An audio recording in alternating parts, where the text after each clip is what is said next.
Joe Louis Arena for a final time. The Toronto Maple Leafs playing their last ever game in this building as they get set to take on the Detroit Red Wings, a game with much historical significance for both these teams, but immediate significance as well for the Maple Leafs, who continue to pursue a playoff spot. Hi, everyone, and welcome to Joe Louis Arena, and welcome to Joe Bowen. What's your favorite memory here? Because you've had many. Yeah, obviously the Nicky Borashevsky goal and the Brian Papineau water squirt, a very important part of that episode.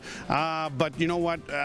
Harold Ballard stayed in the West because of Mr. Norris and certainly also the folks in Chicago. And so there were a lot of great games in here. And this building, I remember right off the hop, was like Ottawa, in that half the building was full of Leaf fans who had made the trek across the border from Windsor and southern Ontario. So this was always an exciting building to play in, and it was always a real raucous crowd to be a part of it as well. And it didn't take long usually for the animosity to get going, because there was an awful lot of fighting going on that ice with the likes of Kosher and Probert and Clark and Maguire and various others. So it was always an entertaining night in the Chuck Norris division. And we can thank former Red Wing coach Jacques Demers for the term animosity. Animosity, yes. So the Leafs 9-2-1 in their last 12 games. We'll go with the same lineup that won in Nashville 2 nights ago. And in nets, Jimmy Howard for the Red Wings. In nets for Toronto, Frederik Andersen.